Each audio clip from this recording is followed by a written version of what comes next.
Ang una at pinakamatinding laban ng pinakamalakas na bata sa buong mundo. Matapos mapagdesisyonan ng mga magulang ni Arthur na hanapan siya ng bagong guro, sinimulan kaagad nila ang paglalakbay kasama ang Twin Horn na mga kaibigan ni Ray papunta sa Syro City. Sa pagsapit ng gabi, sinalubong kaagad sila ng mga wild wolves sa daanan kung saan mabilis na rumisponde sina Ray, Jasmine at Helen para kalabanin ng mga mababangis na lobo. Kaya ang wild wolf ay naging wild na hapunan para sa kanila.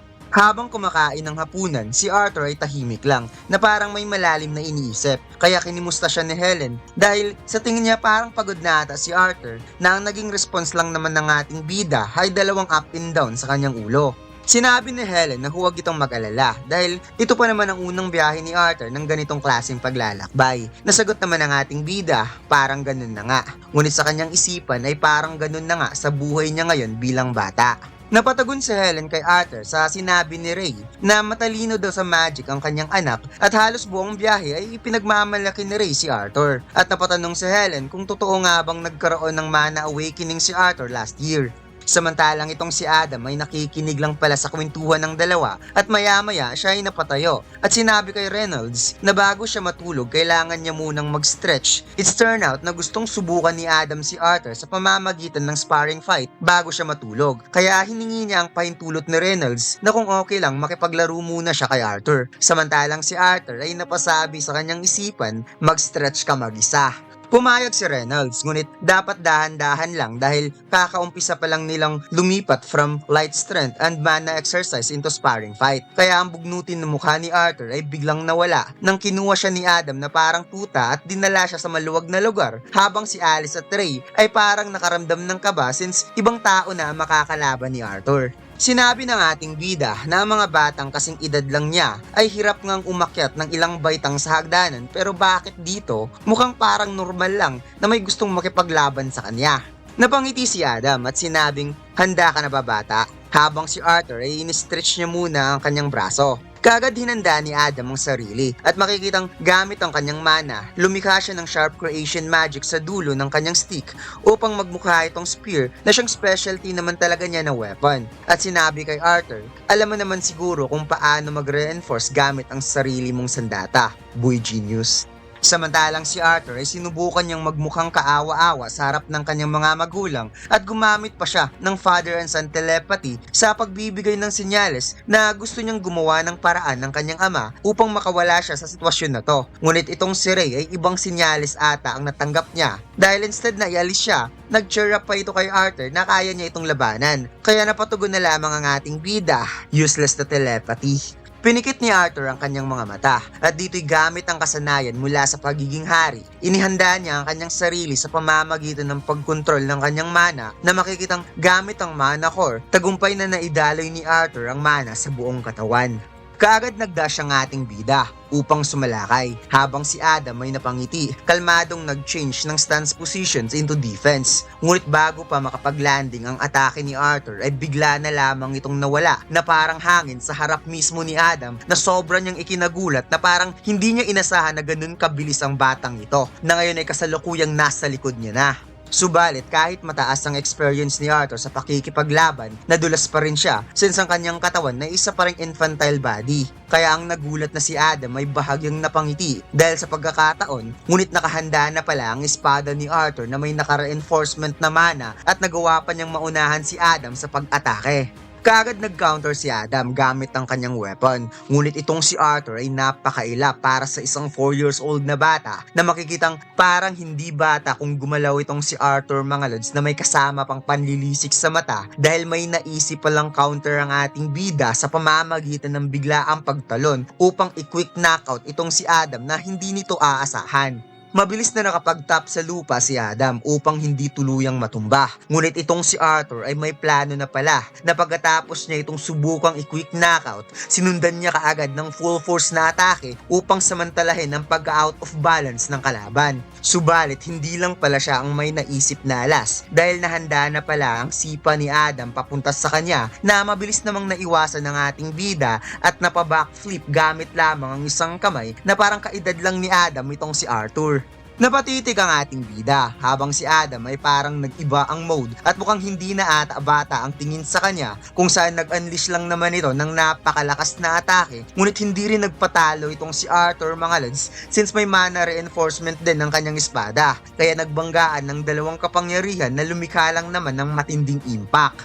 Sinabi ni Arthur na sa sandaling yun, pumasok bigla sa kanyang isipan ng third law of motion ni Isaac Newton. For every action, there's an equal and opposite reaction. Kung saan tumilapon lang naman si Arthur at hindi kinaya ng infantile niyang katawan dahil sa lakas ng banggaan ng atake habang si Adam ay kaagad sinundan si Arthur upang isave. Ngunit huli na ang lahat, hindi niya ito naabutan dahil sa lakas ng pagkatalsik ng bata. Kaya napawi ka na lamang ang ating bida at ito na nga. Natanggap niya na ang napakasakit na opposite reaction. Napasigaw si Alice sa sobrang pag-alala para kay Arthur habang si Adam ay binatukan ni Duarden Walker at sinabihang idiot dahil sa hindi pagpipigil nito. Uwi ka ni Adam na sinabi sa kanya ng loko-lokong Reynolds na hindi daw nito tinuro ang lumaban ng kanyang anak. Kaya napatugon na lamang siya kung anong klaseng impyernong training ang pinagawa ni Ray sa bata para maging isang halimaw.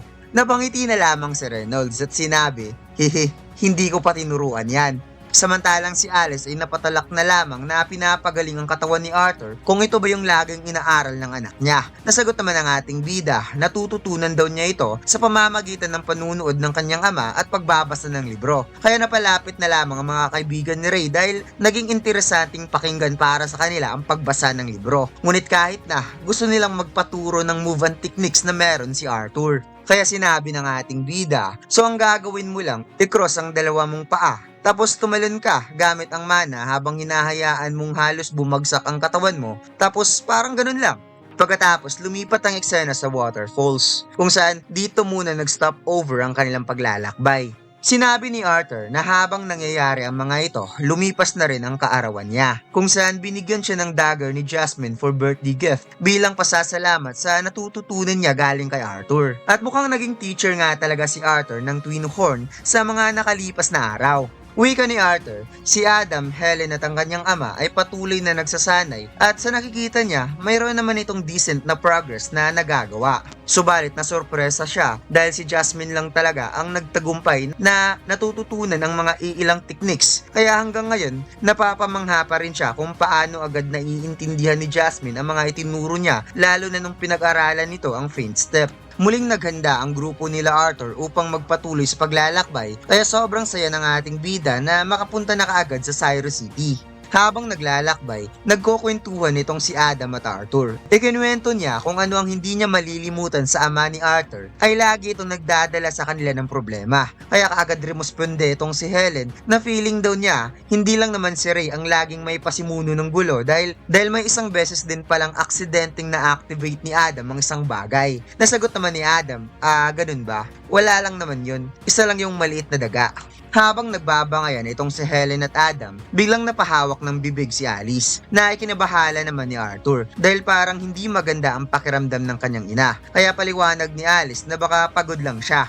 Muling binuksan ni Arthur ang libro upang magbasa, ngunit unti-unti niyang napapansin ang mga mata ni Jasmine na nasa maliit na bintana ng kanilang karo na kahit hindi ito nagsasalita, kitang-kita sa mga mata na gusto pa nitong magpaturo ng mga techniques na meron si Arthur. At wala naman talaga sa libro ang mga natututunan ni Arthur sa pakikipaglaban, nakuha lang niya ito sa nakaraan niyang buhay.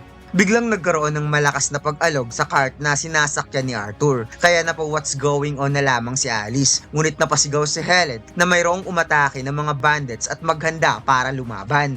Kaagad ginamit ni Angela ang wind magic upang sila ay protektahan kaya mabilis na niyakap ni Alice si Arthur upang hindi matamaan sa mga pag-atake. Ngunit ang mga sandamakmak na araw ay parang alikabok na winalis ng hangin sa lakas ng wind magic ni Angela na nasaksihan din talaga ni Arthur ang kapangyarihan na ito. Kaagad naghanda si Jasmine para lumaban habang si Ray ay handa na rin na makikitang umaapaw na ngayon ang kanyang mana sa katawan, pati na rin si Duarden ay handa na rin. At kahit si Adam handa na rin ang kanyang spear para lumaban. Subalit itong si Helen ay tinamaan pala ang kanyang hita na kaagad niyang binalik upang paghandaan ng sarili sa pakikipaglaban. Tumalon si Helen na parang walang injury upang mag-unleash ng arrow towards sa kalaban habang si Arthur ay napamura na lamang dahil sa nakikita niya ay talagang napapalibutan sila. At hindi lang mga archer ang nakapalibot sa kanila, mayroon ding mga nag-aabang sa damuhan for close combat engagement. Ipinakita ang isang tao na may diagonal scars sa katawan at hinatak nito sa lupa ang hawak niyang palakol na napawi ka.